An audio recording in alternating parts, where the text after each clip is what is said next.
when I can stand up there on stage and there's people I don't know in the audience saying the lyrics to my songs. Like for me, that's success. You know what I'm saying? For me, because there's so many people that just don't get to do that. I always say too, like, I just got chills when you said yeah, that. and I like you talk about like the small town you're in the south of France, Baltimore City. We've got I think it's 600,000 people in the city. So for people to call me a legend or for people to know who I am, for anybody to even say like, to me, like I hear people will say local celebrity, like it's a bad word. Bro, it's 600,000 people in the city. That's a lot of people. You know what I mean? Like that is a lot of people. So it's like to be known in your town, to be known for what you do, to be respected for what you do. To me, that's success. To be able to say, okay, I can do this. This is how much I charge. And then after doing that, that money goes to feeding your family or feeding a paying a bill.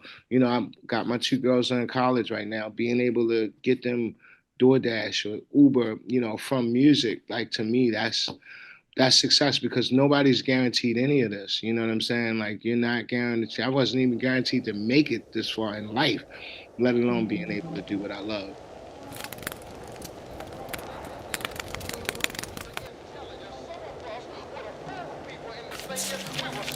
Easy Jackson is in the building. Easy Jackson in the building. Easy A Jackson. big influence in music. Baltimore hip hop legend. Really the heartbeat of this region. Easy Jackson. There are some seasons coming where your silence Don't be calling, telling what they talking about. If you talking money, what you talking about? I don't be with souls who don't see they goals. I got you. Cool. So welcome to Whimsy and Grit. I'm so excited to have our first guest here, Easy Jackson. There really is no introduction needed, but I'm so happy to have you on. Tell us, first of all, a bit about who you are and a bit about your background and what you're doing now. Yeah, thanks for having me, Easy Jackson. I'm MC, community organizer, producer, founder of Epic Fam, which is a record label and music production house here in Baltimore, highlighting and supporting Baltimore artists. I've been an MC for many years, toured, put out projects, all that good stuff. But I'm mainly focused on like the creative community here in Baltimore. And does the creative community involve not just musicians, but beyond that? Yeah, everybody, visual artists, dancers. I currently sit on the mayor's Arts and Culture Advisory Committee. So, just kind of focused on um, artists as a whole. Of course, my natural element is music, and a lot of my community is music, but we're all connected. So, How you and I met was at a little high school in Baltimore, called Baltimore School for the Arts. yeah, And you, BSA, gang, gang.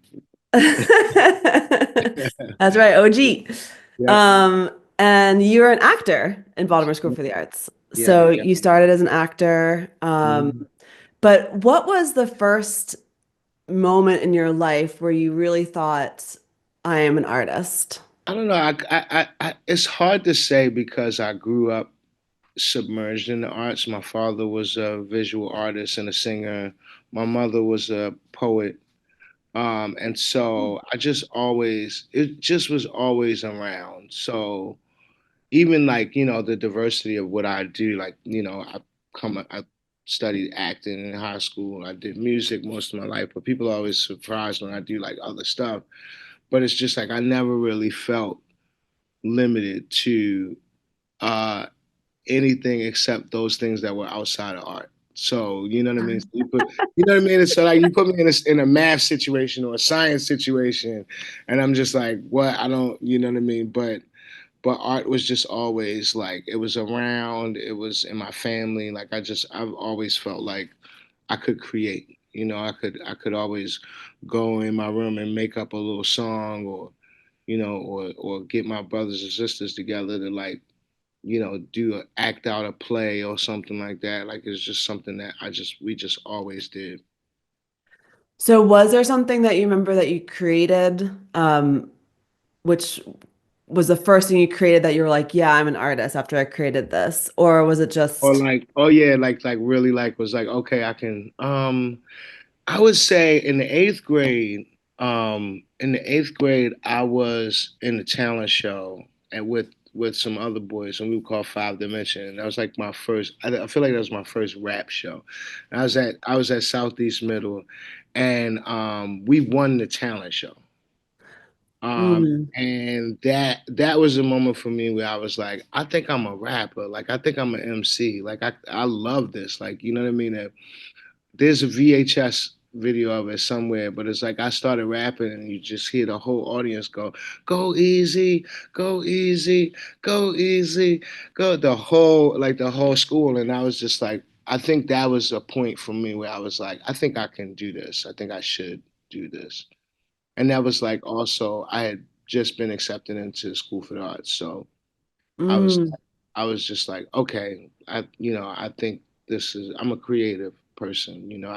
I couldn't impress people with we were too poor to have like nice clothes and stuff. So my I guess popularity in middle school was just around like my gift, you know what I mean? Being able to sing, being able to act, being able to rap was like what people, connected me to. mm. And why did you choose acting at Baltimore School for the Arts rather than music or anything else? Well, I hadn't studied music. Like I did, and to this day, like I can't read music. Hmm. I hadn't played any instruments. And my voice was, I think as a singer, I was okay, but not like, on that level of Baltimore School for the Arts singers. And so I don't know. I I've had heard your voice. I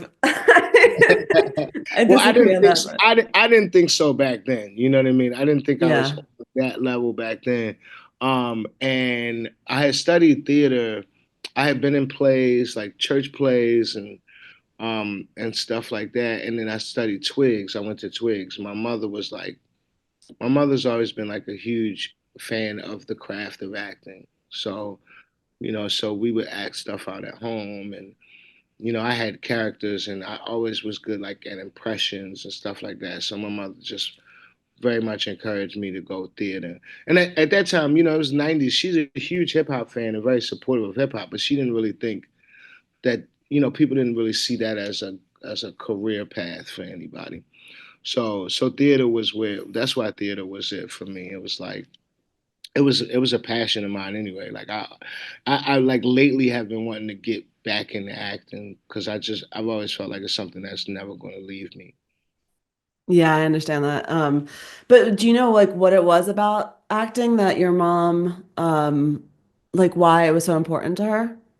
Storytelling. She's Mm. big on storytelling. Like her favorite movies are some of the ones where you know otherwise you don't get that story told. Like she loved the Untouchables. She's a big Kevin Costner fan and Sean Connery and the way those guys like told those stories. Robert De Niro and the whole Godfather trilogy. She was just really into westerns, gangster movies, but also like Hmm. biographical films. So, Yeah. acting was a way to tell those stories, becoming those characters and stuff like that. I think that's what she really gravitated to was the storytelling aspect. Um, so it's interesting because you said that, you know, when you kind of heard people cheering for you and then you got into Baltimore School for the Arts, that was the moment when you were like, okay, this is what I want to do. I am an artist. Yeah. And I'm making this film, a mini series now about my theater ensemble. Mhm. And so I've been exploring this question for a long time.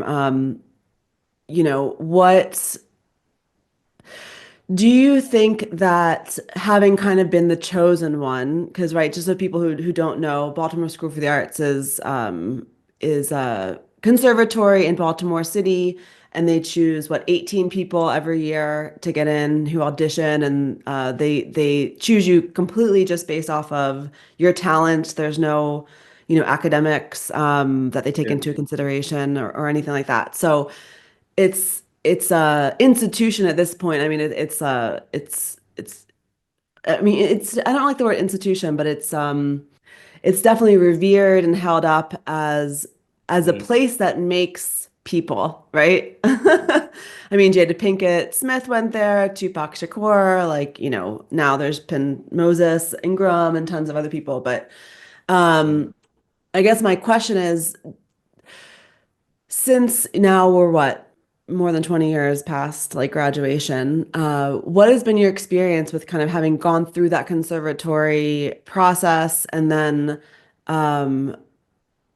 and then having a career afterwards? Like, do you think it helps or it hurts to have had that, and like how? I think that I think that it depends on you. Um, I think that it depends on the person. I think from my experience, I think we all went in kind of like bright-eyed, bushy-tailed, young, optimistic, and maybe a little arrogant, you know what I'm saying, Yeah. thinking that we would all be famous, you know what I'm saying, or that, we would all make it to the levels of, Oscar, Grammy, Tony winners. Yeah. Um, and what I took away from it was the craft itself, you know what I'm saying? And even though like I went a slightly different path in that, like I went hip hop and music instead of theater, but I took a lot of what I learned in theater and applied it to my path with music. So, Yeah, I'm sure. I'm in the studio doing vocal exercises, articulation exercises. If I've written a verse that's like a tongue twister, or you know what I mean, their words like T's are coming too close together, like those things I learned from theater, and so um, one of the things that I remember them teaching us early on was that the craft is most important. That watching our teachers leave to work on movies and come back and teach taught me like a humility of being an artist. Is that just because you're not, you know, just because you're not, in the summer's $1 billion blockbuster doesn't mean that you're not successful. You know what I'm saying? Just because you haven't won a Grammy or haven't won a Tony, that doesn't mean you're not successful. I'm really good friends now with the actor named Andre DeShields, and Andre, Mm. we recorded a song together last year, and I got to work with him, and he was talking about how he didn't get his first Tony until later in life. You know what I mean? But when you look back over the catalog of his career, man, he's played some amazing roles. You know what I mean? He was in the Oh first, yeah. he's in the first iteration of The Wiz on Broadway, and just like a career, a lifetime of being dedicated to the craft. You know what I'm saying? It's something that I think, unfortunately, I've seen so many of my peers forget that part. You know what I mean? Mm. They've gotten so caught up in the music industry and chasing after these people, or moving to LA and trying to be something in LA, and it's just to watch them. I don't want to say fail, because I don't believe that it's over, so you never really fail. I just feel like watching the letdown, or watching the politics of an industry consume you so much that you forget about the importance of the craft.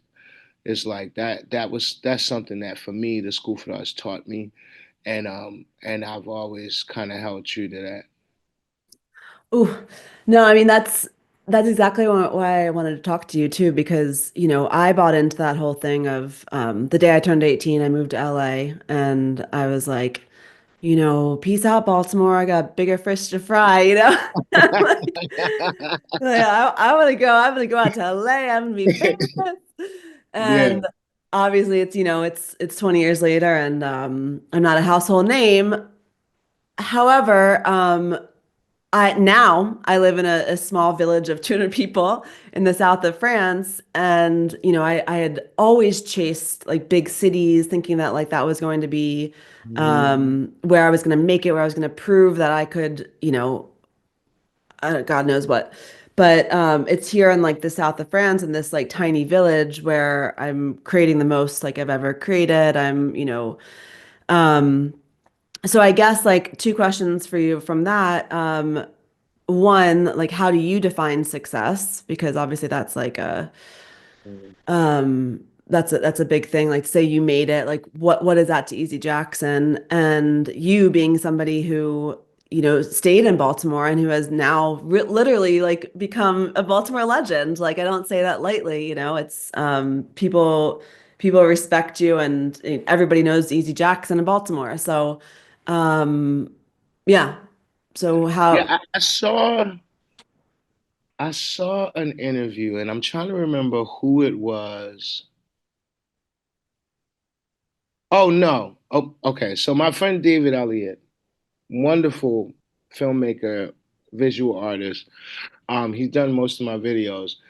He recently interviewed a guy from Chicago who was like a drummer. He'd been in all these dope bands and like done all this great stuff, but like nobody really hardly knew about him. You had to kind of be in certain circles to really know about him. Innovative guy, whatever.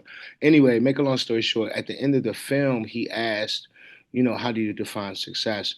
And one of the musicians in that film said, um, if you can get up and get paid for what you do, that's success.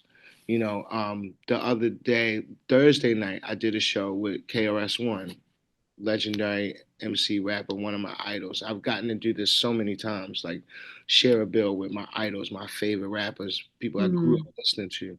And at the end of the day, I got a check that I was able to pay a bill with. You know what I'm saying?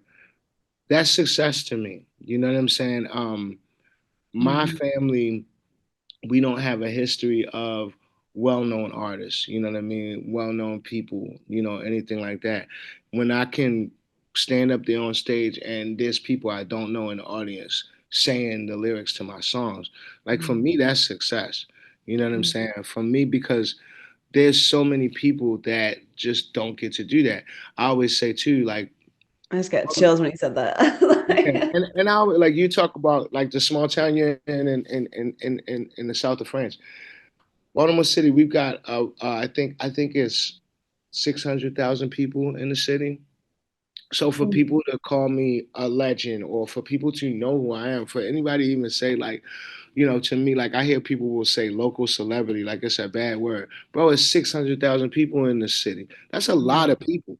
You know what I mean? Like that is a lot of people. So it's like to be known in your town, to be known for what you do, to be respected for what you do. To me, that's success. To be able to say, okay, I can do this. This is how much I charge. And then after doing that, that money goes to feeding your family or feeding a, paying a bill.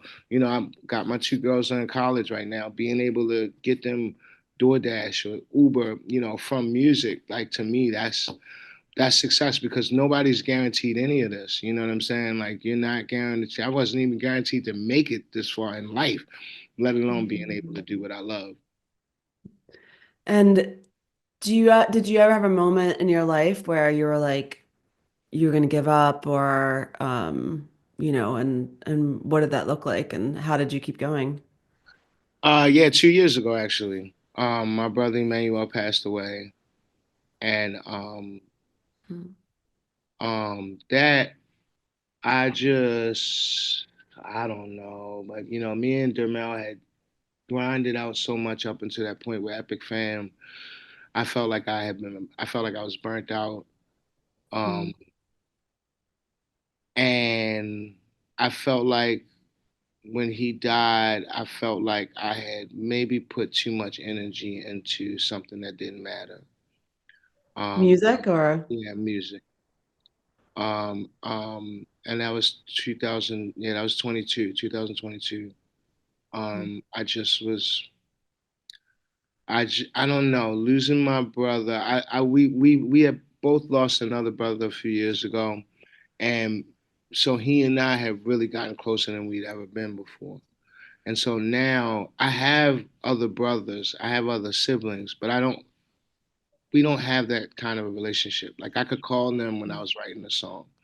You know what I'm saying? My other siblings don't give a fuck about that. You know what I mean? I could call them and ask what they thought about, a verse, and sometimes they would kind of, you know, help me rewrite certain bars and lines, and you know what I'm saying? And my Mhm. other siblings, they don't really that's not their thing, you know what I mean? So I felt like Mhm. I had to find another way to connect with them, build a stronger bond with my family that was still here, and music was maybe not for me, just not what I was feeling. But what I realized is sometimes you got to go through life, and life inspires you again. So right now I'm in a place Mhm. where I'm ready to write a new album. I've got things that I want to talk about. I've got ideas and concepts that I want to approach. But yeah, that happened for me 2 years ago. I was like, I don't feel like it anymore. Like I was just kind of worn out.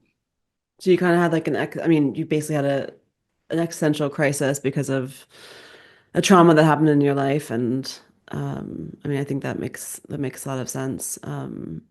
Yeah, it's funny though because it's like, did you feel at all that it was also something that helped pull you out of the pain, or did it What just, music or yeah? create? I started writing. I started writing my first book a few years ago, and I'm almost done now. Oh And I wow. I think kind of stepping away from music a little bit helped me to finish my book. So a lot of the stuff that we experienced growing up is going to be in this book. A lot of different. It's a collection of poems and short stories that are all autobiographical. So I think that the experience helped me tap into another way of creating, instead of trying to, put it in music, which at the time I just didn't feel like it just didn't feel right. But now I feel like there are things that, and I think I needed that time to go through that to get to even realize that I could write my own book. Right, right. And how will we be able to find it? Do you know yet, or? I don't know. I haven't gotten it published yet, but yeah, I am going to put it on all the like Amazons and bookstores and all that stuff. But yeah, I'm almost done. I've got like I give it maybe like a month or two. I'll be like completely ready to shop to publishers. But a lot of that writing happened over the past couple years, like probably like Yeah. 80%. And that's actually like an interesting segue because at what point when you're going through the process of your creations, like do you, because a big part of this podcast, whatever you want to call it, is about, you know, up and coming art. So I guess I'm gonna go back a little bit because for us, right, in the 90s, Hmm. marketing was kind of thought of as selling out, right? It was if you were too overly commercial, if you were too like overly promoting yourself, people didn't really take you that seriously as an artist. Whereas it kind of feels like it's swung completely the other way. Yeah, And, now where it's like if you're not kind of talking about your process while you're yeah, going through it, it's like then yeah. you're not an art. I don't know. I don't know what people Mm. think, but like for you, at what point do you think about like, okay, I want to start putting this out into the world, or I want to start talking about it and marketing it, and how do you think about marketing and like, yeah, all those things? Yeah, I mean, I'm definitely excited right now to be a student of like what some of the new ways of doing things are. I mean, for me in the past, it's always been like, I'm gonna put this project out.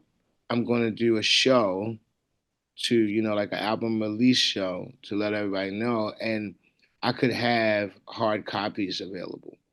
You know what I'm saying? Now everything is streaming, so it's just slightly different. And then, that that album release show would be the beginning of a tour where I would go on the road and I would do shows around the country and build my audience that way.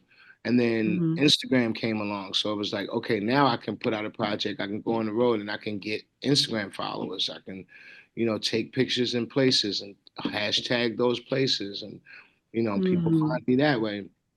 Um, and so I'm excited to figure out like what some of the new ways are. Like I'm because I haven't put a project out since 2021, I think, or 2020. Hmm. We put out the Epic Fam compilation in 2021, I think. Yeah, we put the Epic Fam compilation out late 2021. So I haven't really put out, an album in a few years, and things have changed, in that way. But I do think it's important to market yourself. I think it's important. It's hard though for artists, right? Because sometimes we're not as confident. Sometimes it's really just strictly about the work and the art, and it's like, well, whoever sees it, whoever gets it. But in I think it's important to even find your desired way of marketing. Um, Yeah. How do you think about your like what is your desired way of marketing? I like the personal touch, you know what I'm saying? I like doing shows, a lot of musicians have shifted to, just being online and just wanting to put out content, and they're content creators now, you know. Mm. But I like to get out there and do shows. I like to meet people. I like to be in environments where people go, "Yo, who is that? What's your name again? How can I follow you?" That kind of stuff. Because I feel like that's not as lost as some people are thinking. I think right now people have shifted to. I think people have shifted to a form that is more comfortable for introverts, which I think is great. And I'm old school now, so I grew up in the '80s and '90s, and it was like I am naturally an introvert, but I had to learn how to be an Right. extrovert. I had to like, Yeah. train myself how to be an extrovert. And for me, I just personally enjoy the personal touch. I like being in front of the people and being, present in that way that connects with them. Yeah, so what do you ever have moments as you're creating when you're already thinking about the marketing, or for you is it like real life when you're performing? So this time around, I have decided not to do that. Mm. Because what happened for me, and I think part of the reason why I wanted to quit a couple years ago, because now like having a label, honestly, like starting a label was the best and the worst thing for me because one, it Mm. made me I 100% dislike the music industry. Like I don't like the people that I've met over the years. Mm. I'm grateful that my partner Demel is somebody that can probably better operate in those spaces, but I do not like these people. Like there's not one that I've met that I've been like, oh, this person is great. No, I don't like you. Like Yeah. they're phony. It's just very. But what But these people like, what do you mean? Who like the people like the record labels or like No, yeah, yeah. People from record labels, A&Rs, producers, like all of these people who have like who kind of use their resume to pretty much like they pretty much just want to make more money. So it's like what I really disliked was I was very excited to start a label and be in this world, but then I realized, oh well, everybody's charging me for something. It's like all of this phony. mm, There's this phony like, oh, I love what y'all doing, and I'm really feeling it, and oh man, that song be great, but this none of it is genuine. It's like at the end of the day, you're gonna want me to rub your hand, you know what I mean? You're gonna want me to grease your palms, in some way. right, right. Um, so I'm sorry, I'm trying to answer the question. No, no, no, you're good. The Oh, question was, um, when like well, at what point do you think about marketing like in the process? yes. So Yeah. so what happened was I started not completing songs because I would be like, "Oh, this is dope! Like I'm feeling this." And then I start thinking about, "Oh man, we got to put it out. We got to market it. We got to figure out. Fuck it. I don't. You know what I mean? I just stopped like that part. So I think this time around, what I want to try to do is not think about that until the project is complete, and Hmm. and then see what we can do from there. But really, I just want to be able to really focus on the quality of the art. I think that's something that we got to get back to. Um, I think it's a shame that we are being forced to be like these content creators or marketing executives, and it's possible, like it's doable, but I don't want to forget about the quality of the work. I just think that that should trump everything. Yeah, I mean, do you even think it's possible to like that's something I go back and forth with all the time is like, is it even possible to create something amazing while also like thinking about how you're going to market it afterwards? Like, I don't Yeah, know, I don't think you it know? is. Like I think it's a 100% a distraction.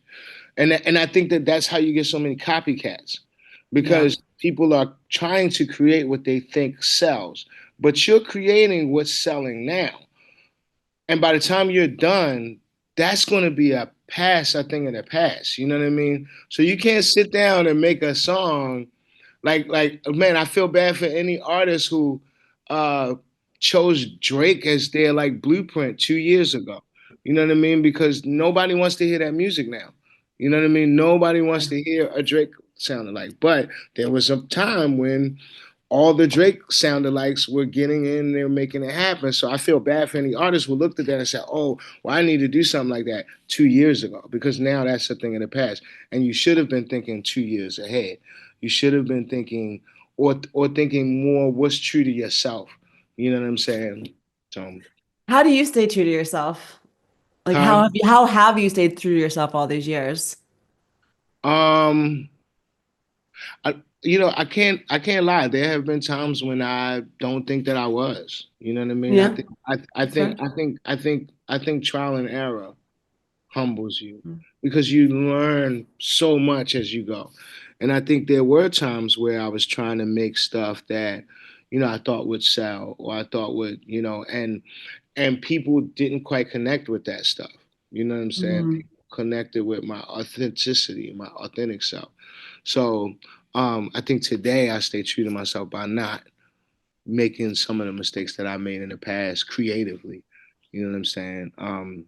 And when I really get into it, not really looking at trends, like trends don't last. And by the time you get your record mixed, mastered, and put out there, whatever that trend is has now passed. So I think my staying true to myself today is making sure that I remember the lessons that I learned when I wasn't. Yeah, I think that so many people need to hear that because it's like Yeah. people get so into their head about and even me, I agree with you. Like there's definitely been so many times where I'm like, yeah, I gotta do this because everyone else is doing it or and it's funny, even creating this like YouTube channel, like I was looking at other people's like YouTube channels, like what are they doing in like the beginning, to catch people, like things like that. And we'll see like what happens with it. But I'm doing it because going back to what you were saying, it's because it's what interests me. Like I've worked in marketing for like the past 15, 20 years and I'm also an artist, but like somehow they don't they don't like those are two different parts of me somehow. And when I'm in the creative process, I can't go to the marketing thing and yeah. I feel like, and I also, I really do feel like the marketing world, though, I feel like needs more artists. You know what I'm saying? Because your minds are able to understand both sides. You know what I mean? Whereas, like, some the way that some marketing people have spoken to me has just turned me off. You know what I mean? And it's like, oh, you don't get it. What you get is how this can sell. What you get is how this can appeal, but you don't really get like what this means to us or the quality of it. And I think we need more artists who can really Mm. understand that. You know what I'm saying? Because then I think it's two worlds that can work very well together if you had more people who understood. You know what I mean? That other side. Well, I think exactly what you're saying is spot on. It's like the best marketers aren't the ones who just use a template and copy and paste something. It's like some of the best marketing campaigns ever are things that are completely like irreverent or like they've never been done before because they really understand like the core of the artist. I think that's like Mhm. a good marketer advertiser. Like you have to understand like the core of what the artist is trying to Yeah, say because otherwise you're just selling like a false, how many times have you seen a trailer of a movie and you go to see the movie and it's like that is not at all what I was yeah, expecting. yeah. And then the best part of the movie is the part of the trailer that you like Right. that made you want to go see the movie. It's like, Right, oh right. man, y'all got me. Right, exactly. And I want to talk about Be Great Yeah, because you and I talked about this before, and when you were saying when you're being authentic, things that touch people, and other times when you haven't been necessarily.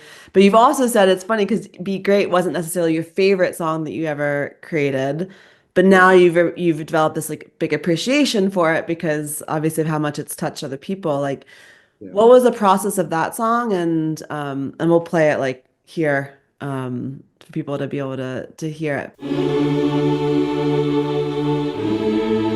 Mm-hmm. Oh, oh, yeah, yeah. I just want you to be great. I just want you to be great. I just want you to be great. Even if it means you gotta leave me. And you don't wanna be baby. Look, baby, I'm straight. I just want you to be great. I just want you to be great. I just want you to be great. And homie, if it seems you never see me, no, I'm working, I'm great, I'm trying to get straight. I just want you to be Yeah, great. I Be Great. I wrote Be Great at a dark time, really dark place.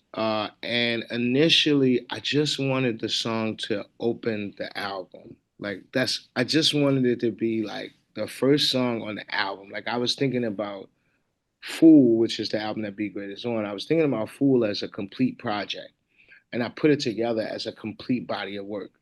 And I wasn't expecting I figured people would have favorite songs, you know what I'm saying? But I wasn't expecting Be Great to like to like be like people's song from that album. And I think for me, what I learned, what Be Great has taught me is that we often forget that also as artists, we're in the customer service business. So it's that balance, right?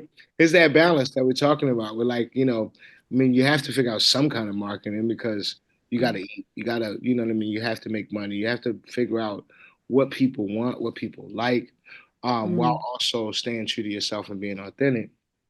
And what yeah. I learned was with Be Great, I was like, oh, this is I can present this project to people, but if they don't like it or if they don't care for it, then I'm really just doing it for myself. And so Be Great was something that I could see where it touched people. I could see where the message really like directly impacted people.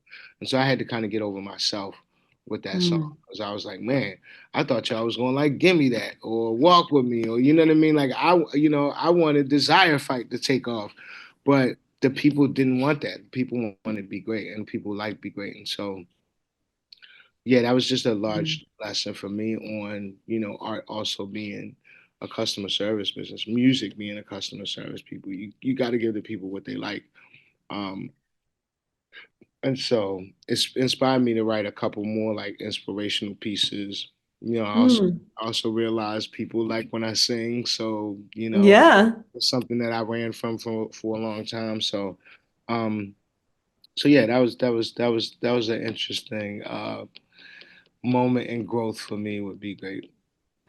Because you recently sang it in was it in front of the mayor or was it Oh yeah, the mayor's inauguration. Our mayor here, Brandon Scott. This is his second term, but he because he got elected during COVID, he wasn't able to have an inauguration the first time. So it was Right. so it was kind of a big deal because also he's the first mayor to get reelected. Um, I forget how many years, but the past few mayors have. Um, we've had two that have been indicted. We had one that didn't run for reelection. Um, so I think it's been like a decade or over a decade or so since the last mayor, um, since there was a mayor that was reelected. So anyway, it was a big deal. The mayor, Yeah. he had specific requests, and when his team reached out to me, they said he wanted two things. He wanted his alma mater, Mervo. He wanted his alma mater, Mervo, involved, and he wanted Easy Jackson to be great. And so, That's amazing. so yeah, that was a dope experience. Really, really dope experience Because to you had be. like a whole choir and backup singers and like a Yeah, I put together a small choir of really good friends of mine, Josh Bornfield, um, uh, Jay Pope, Black Root, and my good friend Shells. They came through for me last minute. Let me tell you, Megan. I told the man officer, I was like, I got a small choir, and I did. I had a small choir, like originally planned to do it with me, but then the choir director got sick like a couple days before, and oh so shit. he wasn't able to like work with them, and we were supposed to rehearse like together, and so then like the last minute, I had to just call my music community, my singing friends, and be like, "Yo, can y'all do this?" And they were like, "Oh, absolutely!" Like they were just like without hesitation, down to do it with me. So that was cool.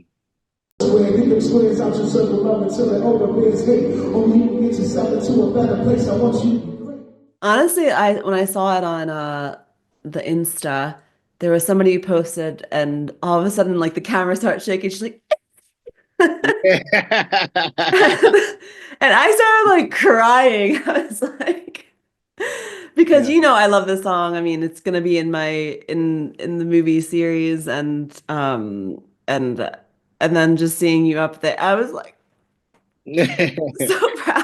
Yeah, there's actually a better quality. I have a better quality um video of it that I've been meaning to post. I'll post at some point. But yeah, I just Okay. wanted to put that because it was such an authentic moment, like from the crowd, like Yeah. That was so good. yeah, yeah, that's And when do you for your like process of creating like one question I always ask myself is when do you know it's time to create from the pain? Like do you create when you're in the middle of the pain or do you wait until it's past? Um I mean, honestly, like I've done all of it. Like it depends on the pain. It depends on the mm, pain. It depends on your situation. It's just answering the call once you know it's there. Like Be Great was something that when I wrote it, it was stuck in my head for days. And then the closing song on that album is called Thank You. And the same thing happened with that. Um I was thinking about death, and I was thinking about, grieving my first brother Elijah that passed, and my mother had passed at that time. And mm, thank you. I was leaving a friend's house, and I was leaving a friend's house, and I didn't really feel like individually saying bye to everybody mm, because I was personally just getting choked up and being so grateful for like the great time that I'd had with these people. It was such a wonderful night, like, and it was just like some of my mm. favorite people all in the house together. We were at my friend Charisma Marcel's house that I have this song, Hey Baltimore. Hey Baltimore, hey Baltimore, hey Baltimore, hey Baltimore, hey Baltimore, hey Baltimore, hey Baltimore, hey Baltimore, hey,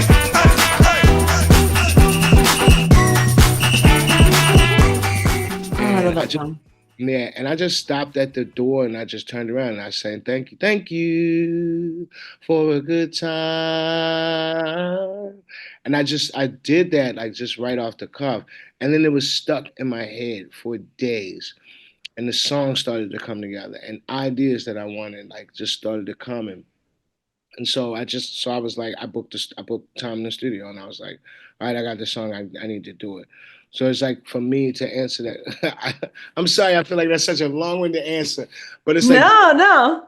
I feel like you have to answer the call in the time that it's supposed to happen because I do believe that all things are created in the time that they're supposed to be created, and so Mm. I think that I've gone through all of it. I've written right in the middle of the pain. I've written after the pain. I've written when I knew the pain was about to come. You know what I'm saying? In preparation, you know what I'm saying? But it was just all really on when that thing is tugging to say, do it now. And is it always from pain, or is it, do you sometimes like, the stereotype of the artist is that we're tortured and the best artists are the ones that are tortured. Like in my past I've tried not to believe that, but as I got older I actually think it's true. But what's your opinion on that? Like what do you I mean, it's not. I think it's not all from pain. I think I have happy songs. I have songs. One of my favorite songs is "You Need Some," and it's pretty much like kind of making fun of people who are just always miserable. You know what I mean? And so I think art can be created through everything. I do feel like pain is kind of like almost like primer. You know what I mean? I think you don't know happiness unless you've experienced some kind of pain. I think you don't know love unless you've been heartbroken. I think Yeah. you don't know how to celebrate life unless you've experienced some kind of grief or some kind of dying of a certain type of yourself, maybe. So I think that, pain is primer, but man, there's so many things that, you can draw from. Pain is primer. That's a good Yeah. that's a good quote. Um, yeah, so like I guess you kind of already answered this in some ways, but what for you would you say is the key to longevity as an artist?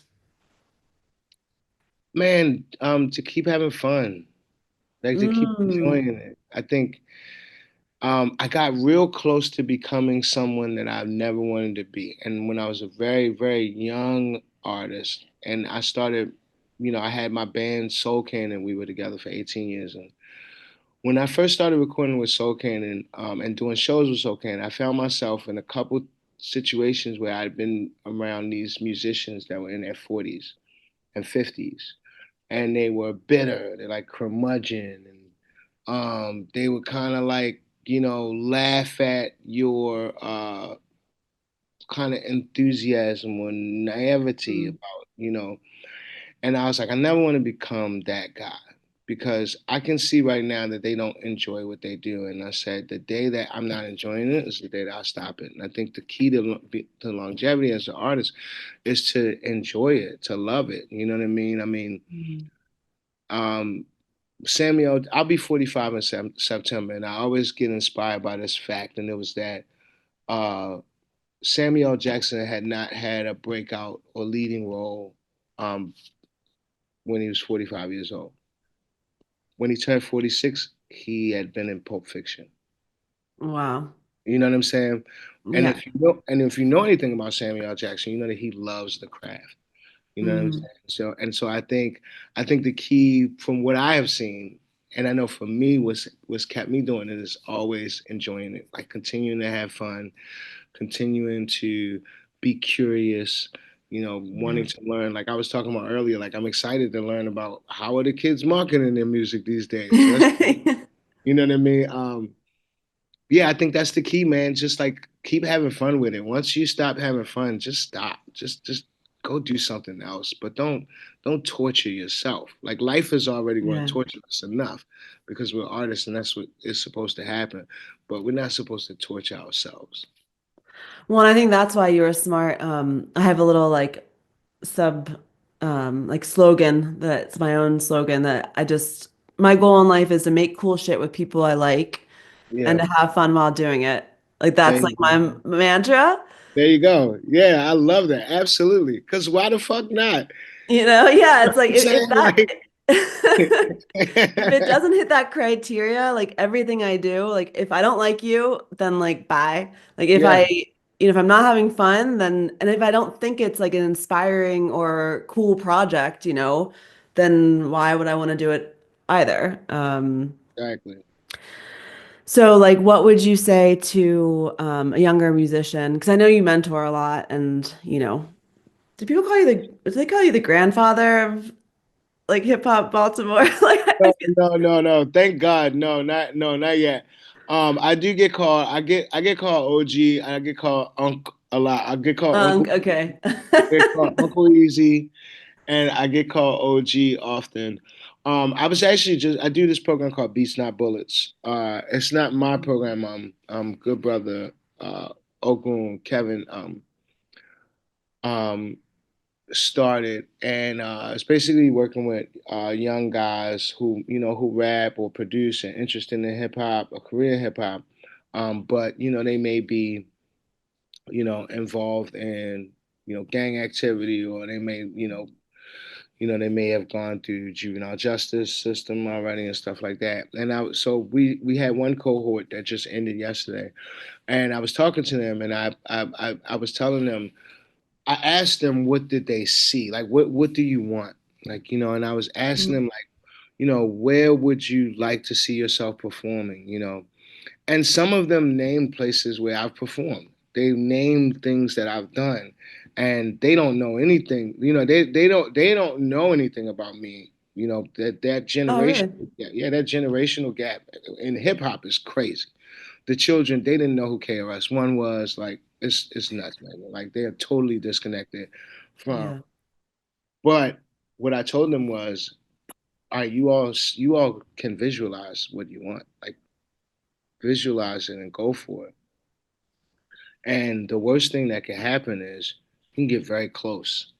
You know what I'm Mhm. saying? And you can see things that you otherwise wouldn't have seen, or you can experience things that you otherwise wouldn't have experienced. So when I talk to the younger artists, I just always try to be like, keep your imagination and keep your vision.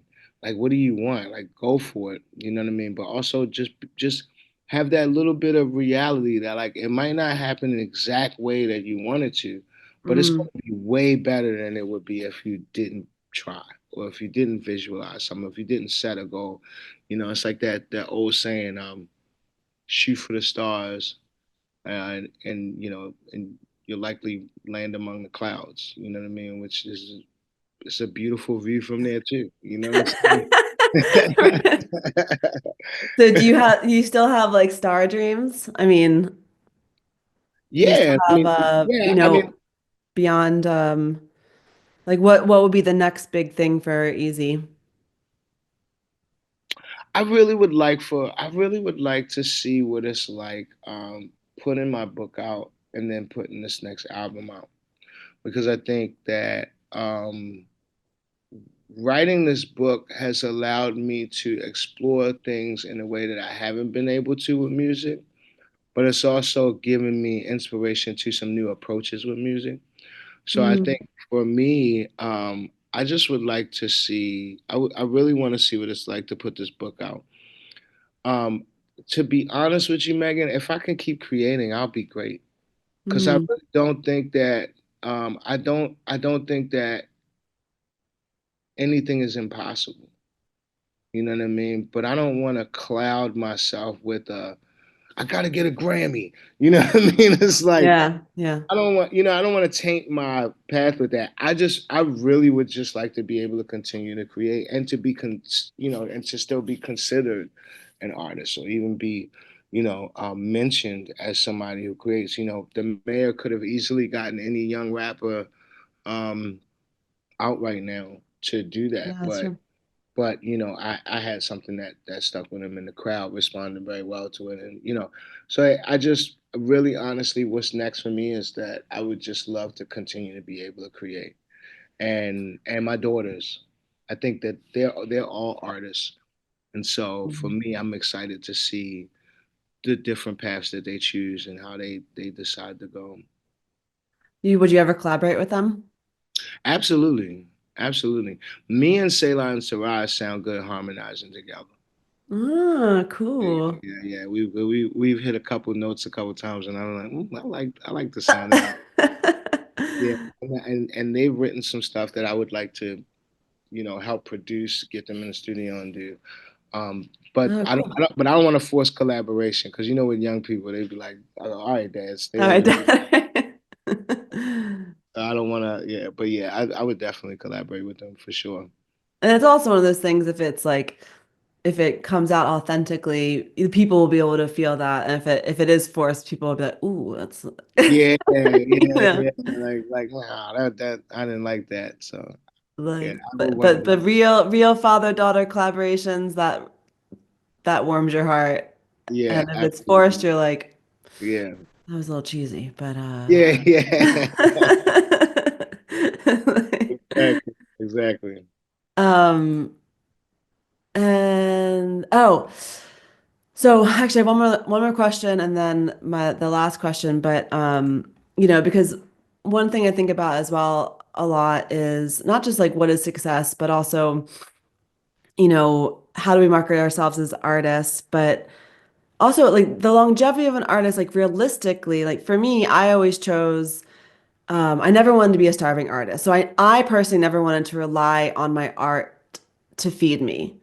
Yeah, Because for me, that also killed it. Like I tried that in LA, yeah, and when I was in LA, that's what really killed my soul because I was just, going like, I'm a Lopez, and they're like, you're too white to be a Lopez, but then they would send me in and I'd have to be like for the Mexican maid and like put a wig on with like red lipstick. It was just like ridiculous, stuff to try to pay the bills yeah. and try to convince them that I'm like Hispanic enough or anyway, things have changed a little bit since then, but not that much. But how have you viewed that, like, supporting yourself financially? Do you rely on your art for that, or do you also, find some supplemental income elsewhere? Yeah, I mean, I've been fortunate. I will say that I've been fortunate in that being being a community organizer, political organizer, labor organizer over the years has been what's paid my bills and fed my family for the most part. I did have a moment where I went full-time music and do not recommend. Do not Yeah. recommend. I think that there was a time when things weren't as expensive, life wasn't as capitalized as it is now, and it might have been a little easier to survive. You know what I'm saying? Just off of your art. But I think I look at it as, today you need several streams of income just to survive. And I think, Mm. for me, being a community organizer was great because I get bored easily. You know what I mean? I'm an artist, ADHD, all of that. When you're an organizer, you every day is different. You know what I'm saying? You don't have like a redundant schedule of walking in, punching the clock, sitting there for 8 hours, doing the same thing every day, and then punching out, going home, come back doing the same thing. Yeah. Some days you might only work 4 hours, and then the next day you work straight 16 hours because the thing that you're working on is more important. Getting everyday people to realize that they have influence in local politics and policy and, fighting against bosses and, you know, uh, fighting for better wages and stuff like that. Like that as a day job for me was always a blessing because then also through that I found lovers of music and other artists. Yeah. And so there was this period where I used to go to work and I would be Ezekiel Jackson, and then at night I would be Easy Jackson, like this Clark Kent. Mm. You know what I mean? And then now it's like it's all the same person. You know what I mean? Yeah, that's cool. I'm lucky to be able to stand in any room, whether they're talking to me about organizing or talking to me about music or talking about arts advocacy or whatever the case may be. They're talking to Easy Jackson, you're talking to the same person. So So yeah, for me it was I think keeping a day job, but having something that you're passionate about that you love that doesn't burn you out to the point where you make a crazy ass decision to just go full-time music with three children. Like, you know what I That sounds like something that that's like your mean? um personal experience there. Yeah, yeah, yeah. But So also, like, doesn't your real life stuff, then did that feed your music too? I mean, having like those real life yeah. experiences. Oh Yeah. yeah, for sure. For sure. Especially, working as an organizer, I get I got a song that I did the other night, Unapologetically Black, 100% inspired just by the events of, years ago that are still going on now, but like police brutality and the fear mongering around being black and, so yeah, a lot of my material is definitely fueled by the work I do too. Mm. So the final question, what's one thing you still haven't figured out about being an artist? How to get rich.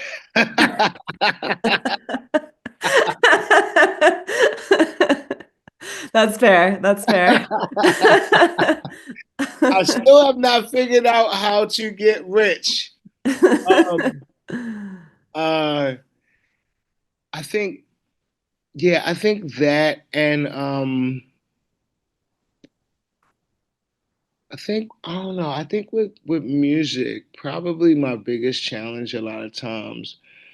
Well, with rap, I'll say specifically with rap, my biggest challenge a lot of times is picking the right verse in like a situation where it's like a cipher or a battle. You know what I mean? It's like I have so many verses that I feel like I always pick a decent enough verse, and then later I'll be like, I should have did that verse. You know what I mean? That's something that I'm challenging my. I think that's like a goal for me to get better at picking like those because they always ask rappers to rap. You know what I mean? Kick a freestyle or jump in a cipher or something like that. And I feel like I always pick a verse that I later am like, I could have picked a better verse. So, well, those two things for me are like how to get rich and how to pick better verses. That's always learning, right? Always learning. And is there anything that where can people find you and anything you wanna tell people that we've missed or Yeah, my music is streaming on everything. So wherever you listen to music, you can find my music there. The best way to follow me is probably my Instagram at Easy Ewriter. And then my TikTok is also the same, Easy Jackson. I have been doing a little better with my TikTok, so I'm gonna try to start Oh, posting. you're on TikTok. I've that's one I try to avoid, but I'll check you out. Yeah, I like TikTok. And the last thing I'll say that I didn't say that I've been saying a lot lately is that life is the dopest ghostwriter. So I've Mm. been saying that a lot lately. That's really something that came to me, after the past couple of years and like working on this next project, is that if it's any artist listening to this or watching this, you get to a point where you get stuck. Don't get frustrated. Just live life. Just let life do its thing. It's the dopest ghostwriter. God, so true. And so hard to do that in the moment too, isn't it? Yeah, But yeah, it's yeah. it's been an honor.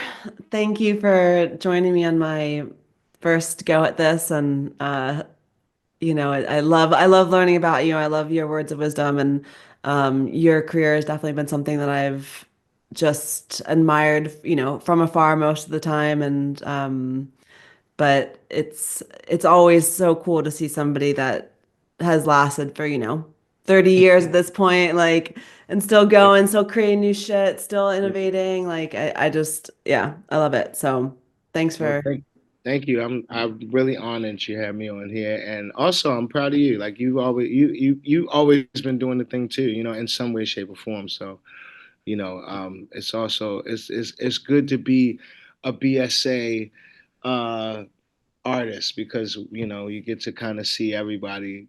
Not everybody hangs in there, but a lot of us do, and so I'm yeah. glad to be in your company.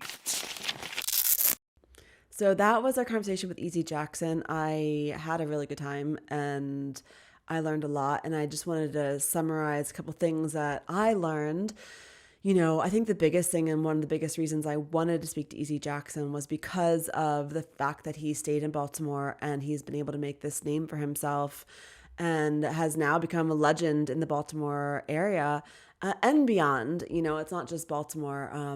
I think a lot of people outside who are in the know about music has heard about Easy Jackson. And I always had this question because I left Baltimore the day I turned 18 and was convinced that, you had to go to Los Angeles or you had to go to New York if you wanted to make it. And I just love this idea of building community wherever you are. And I think Easy is the epitome of that. The second thing I picked up from him, which I think is so true, is don't be a copycat. Be your authentic self. And it's a lot easier said than done because you have to figure out who you are in order to get there. And sometimes that is, I believe, in the beginning through copying others. But if you're just copying trends, are you finding yourself through that? Maybe. If so, great, continue to do it. But it's not going to help you find your authentic voice. And that is just through trial and error, failing, trying new stuff that, being curious about the world, being curious about what you can, pushing yourself to your limits, and then also surrounding yourself with a community that you can trust and that you can be vulnerable and try new things with. The last thing I learned from Easy Jackson is, and I love this, let life be your ghostwriter. I think so often we want to force things, we want to force things to happen. And when things aren't happening, when we're frustrated, we either self-sabotage or we try to force things. And I think what Easy was saying was exactly right. Like, we don't need to force things. Life will happen no matter what. We're going to be heartbroken. We're going to find joy. We're going to laugh hysterically. We're going to have moments. Life will help us out. So I love that. Let life be your ghostwriter. And I hope you enjoyed this as much as I do. Subscribe and like so that we can continue to bring you this content. I mean, I'm going to continue to bring it anyway because I love it so much. And bye.